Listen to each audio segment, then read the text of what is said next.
نر کو کنٹرول کرتی ہے نا مکھیاں, یہ سارا کنٹرولنگ سسٹم یہ کسی کنٹرولر کے بغیر, بولو مینجمنٹ مینیجر کے بغیر نہیں ہوتی, کنٹرولنگ کنٹرولر کے بغیر نہیں ہوتی, کریٹنگ کریٹر کے بغیر نہیں ہوتی. تو یہ بات تو ہم مان لیتے ہیں, آگے کی نہیں مانتے. بہت سے غیر مسلم کہتے ہیں, عیسائی بھی کہتے ہیں, یہودی بھی کہتے ہیں, ہندو بھی کہتے ہیں کوئی ہے جس نے بنایا, یہ خود بہت سے سائنسدان بھی کہتے ہیں, نیوٹن بھی مانتا تھا کوئی خالق ہے, آئنسٹائن بھی مانتا تھا کوئی پیدا کرنے والا ہے. ماننے کے بعد کچھ نہیں کرتے آگے. ایک شخص ہے جس کو آپ رسپیکٹ نہیں دے رہے, ایک بوڑھا آدمی ہے جس کو آپ رسپیکٹ نہیں دے رہے, جس کو آپ عزت نہیں دے رہے, وہ آ کے کہتا ہے بھائی مجھے رسپیکٹ دو, مجھے عزت دو, میں تمہارا باپ ہوں. آپ کہتے ہو کیا ثبوت ہے؟ کہیں جنگل میں گم ہو گئے تھے, اس نے ڈی این اے کروا لیا, اس نے جو ہے وہ گواہیاں دلوا دیں, اس نے پیپر لا کے دے دیے, نادرا سے ایف آر سی لا کے دے دیا, دیکھ بھائی تیرا نام ہے, سارے ثبوت پیش کر دیا. آپ نے کہا میں دل و جان سے مانتا ہوں کہ آپ میرے ابا ہیں, مان لیا میں نے, لیکن سلوک وہی ہو رہا ہے جو پہلے تھا. تو ابا کیا کہے گا, بیٹا میری محنت تو نے کیا کر دی, میں اتنی ڈی این اے کروا دیا میں نے اور اتنے دلائل کے انبار لگا دیے, تیرا ایٹیٹیوڈ اب بھی ویسا ہی ہے جیسا پہلے تھا. تو کوئی فائدہ ہوا ایسے ابا کے ماننے کا؟ سمجھ میں آ رہی ہے بات کی نہیں آ رہی؟ اور آسان مثال دیتا ہوں, ابا والی سمجھ میں نہیں آئے گی. آپ کی بیگم نے کیا کہا کہ بھائی, آپ نے بیگم سے کہا بیگم چائے بنا کے پلا دو, بیگم نے کہا عورت پر شوہر کی خدمت, آج کل یہ نئی مارکیٹ میں ایک چیز چلی ہے, عورت پہ شوہر کی خدمت واجب.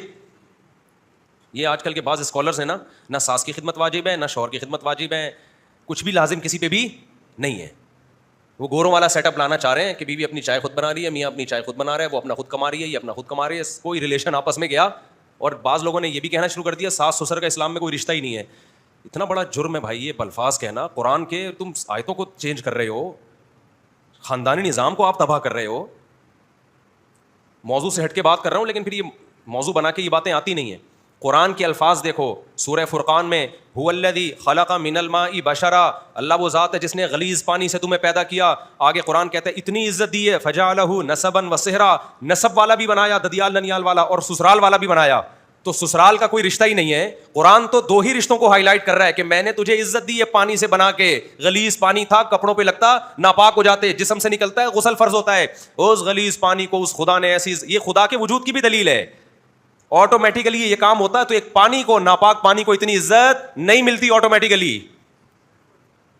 اللہ کہتے ہیں میرا کام ہے, غلیظ پانی تھا تو پیدا کر کے ایسا بنایا. جب دنیا میں آیا تو دو خاندان, ایک ددیال ننیال والا جس کو نسب کہا ہے, ددیال بھی خوش ننیال بھی خوش, اور دوسرا سسرال والا جو بلوغت کے بعد ملتا ہے. تو اللہ تو سسرال کو بڑے اہتمام سے ذکر کر رہے ہیں, اور ہمارے یہاں بعض لوگوں نے کہنا شروع کر دیا اسلام میں سسرال کا کوئی رشتہ ہے ہی نہیں. آپ کہہ سکتے ہیں اس میں سسرال ہے, ساس سسر کہاں ہیں؟ تو سسرال سب سے پہلے ساس سسر ہی سے شروع ہوتا ہے. شوہر کو سسرال نہیں کہا جاتا, شوہر کے ریلیٹیوز کو سسرال کہا جاتا ہے. تو شوہر کے ریلیٹیوز میں اس کا بھائی, اس کی بہن پہلے یا اس کے ماں باپ پہلے؟ اس آیت میں اللہ نے سب سے زیادہ ساس سسر کے رشتے کو ہائی لائٹ کیا ہے. اور آپ یہ کہہ رہے ہیں کہ اسلام میں ساس سسر کا کوئی رشتہ بولو ہے ہی نہیں. اتنی غلط بات ہے. اور پھر صرف اسلام نے ساس سسر کا رشتہ برائے رشتہ نہیں بنایا کہ یہ ایک سسرال رشتہ ہے, اس کے احکام بھی جاری کر دیے. قرآن کہہ رہا ہے حرمت علیکم امہاتکم, تم پر تمہاری مائیں حرام ہیں. کیوں حرام ہے؟ اس لیے کہ وہ کیا ہے, مقدس رشتہ یعنی ماں ہے.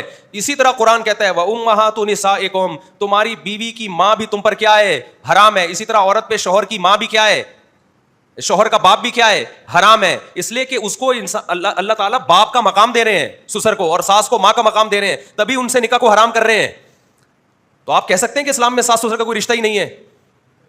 اتنے سخت احکام دے دیے کہ قیامت تک ان سے نکاح نہیں ہو سکتا آپ کا.